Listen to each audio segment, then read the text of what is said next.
ಜ್ಞಾನ ಮತ್ತು ವಿಜ್ಞಾನ ಎಂಬ ಶಬ್ದಗಳ ಅರ್ಥಗಳನ್ನು ಈಗ ನೋಡೋಣ. ವಿಜ್ಞಾನಂ ಆತ್ಮಯೋಗ್ಯಂ ಸ್ಯಾತ್ ಜ್ಞಾನಂ ಸಾಧಾರಣಂ ಸ್ಮೃತಂ ಇತಿ ಭಾಗವತ ತಂತ್ರೆ. ಭಾಗವತ ತಾತ್ಪರ್ಯ 1:18-3. ಆಯಾ ವ್ಯಕ್ತಿಗಳಿಗೆ ಅವರವರಿಗೆ ವಿಶೇಷವಾಗಿ ಸಾಧಿಸಲಿಕ್ಕೆ ಬೇಕಾದಂತಹ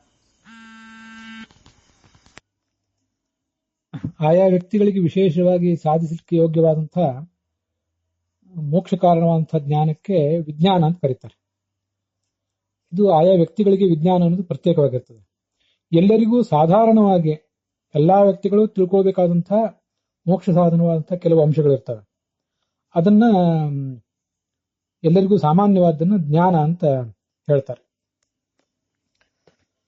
ಇದಲ್ಲದೆ ಭಾಗವತ ತಾತ್ಪರ್ಯದಲ್ಲಿಯೇ 2:9-30 ಅಲ್ಲಿ ವಾಮನ ಪುರಾಣದ ಮಾತನ್ನ ಉದ್ಧರಿಸಿ ಹೇಳ್ತಾರೆ.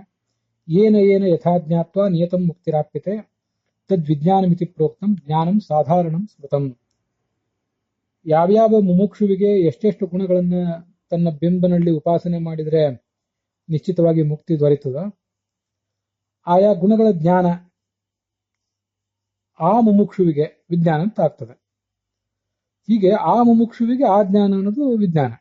ಸಾಧಾರಣವಾಗಿ ಎಲ್ಲಾ ಮುಮುಕ್ಷುಗಳು ಕೂಡ ಏನು ಪರಮಾತ್ಮನ ಗುಣಗಳನ್ನು ಉಪಾಸನೆ ಮಾಡಬೇಕು, ಅದಕ್ಕೆ ಜ್ಞಾನ ಅಂತ ಹೇಳ್ತಾರೆ.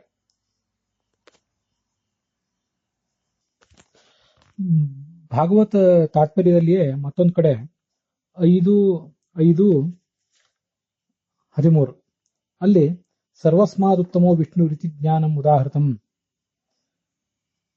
ಪ್ರತಿಜೀವಂ ಏನ ಮುಕ್ತಿ ತದ್ವಿಜ್ಞಾನಂ ವಿದಾಮ್ಮತಂ.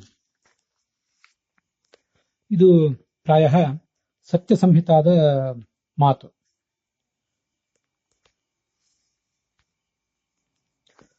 ವಿಷ್ಣು ಸರ್ವೋತ್ತಮತ್ವ ಜ್ಞಾನ ಏನಿದೆ ಇದು ಜ್ಞಾನ ಅಂತ ಕರೆಸ್ಕೋತದೆ. ಇದು ಸಾಮಾನ್ಯವಾಗಿ ಎಲ್ರಿಗೂ ಬೇಕಾಗುವಂಥದ್ದು ಅಂತ ನಾವು ತಿಳ್ಕೊಳ್ಬಹುದು.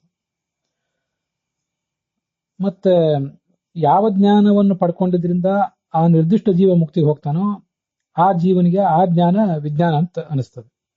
ವಿಷ್ಣು ಸರ್ವೋತ್ತಮತ್ವ ಜ್ಞಾನ ಪ್ರತಿಯೊಬ್ಬನಿಗೂ ಬೇಕು. ಆಯಾ ಜೀವನಿಗೆ ನಿರ್ದಿಷ್ಟವಾಗಿ ಒಂದು ಬೇರೆಯದೇ ಆದಂತಹ ಜ್ಞಾನ ಬೇಕಾಗ್ತದೆ.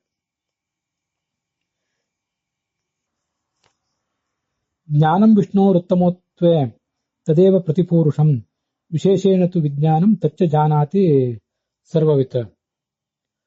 ವಿಷ್ಣು ಸರ್ವೋತ್ತಮತ್ವದ ಕುರಿತಾಗಿಯೇ ಏನೊಂದು ಜ್ಞಾನ ಇದೆ, ಆ ಜ್ಞಾನ ಆಯಾ ಜೀವನಿಗೆ ಉಪಾಸನೆಗೆ ಬೇಕಾದಂತಹ ವಿಶೇಷ ಗುಣಗಳನ್ನು ವಿಷಯೀಕರಿಸಿದ್ರೆ ಅದು ಆ ಜೀವನಿಗೆ ವಿಜ್ಞಾನ ಅಂತ ಆಗ್ತದೆ. ಉಳಿದ ಪ್ರಕಾರಗಳಂತೆ ಎಲ್ಲ ಜನರು ಕೂಡ ಸಾಮಾನ್ಯವಾಗಿ ವಿಷ್ಣು ಸರ್ವೋತ್ತಮತ್ವ ಜ್ಞಾನವನ್ನು ತಿಳ್ಕೊಳ್ಳಬೇಕಾಗ್ತದೆ. ಅದಕ್ಕೆ ಜ್ಞಾನ ಅಂತ ಕರೀತಾರೆ. ವಿಷ್ಣು ಸರ್ವೋತ್ತಮತ್ವವನ್ನು ತಿಳ್ಕೊಳ್ಳುವಾಗಲೇ ಆ ಪರಮಾತ್ಮನಲ್ಲಿ ಯಾವ್ಯಾವ ಗುಣಗಳನ್ನು ಉಪಾಸನೆ ಮಾಡಬೇಕಾಗಿದ್ದು ಆತನಿಗೆ ಆ ಜೀವನಿಗೆ ಅಗತ್ಯವಾಗಿದೆಯೋ ಅದನ್ನ ಆ ವಿಶೇಷ ಗುಣಗಳನ್ನ ತಾನು ಉಪಾಸಿಸಬೇಕಾದ ವಿಶೇಷ ಗುಣಗಳನ್ನ ಗುರುವಿನ ಮೂಲಕವೇ ಅದನ್ನ ತಿಳ್ಕೊಳ್ಬೇಕು. ಸರ್ವಜ್ಞನಾದ ಗುರುವಿನ ಮೂಲಕ ಅಂತ ಅದನ್ನ ವರ್ಣಿಸ್ತಾರೆ.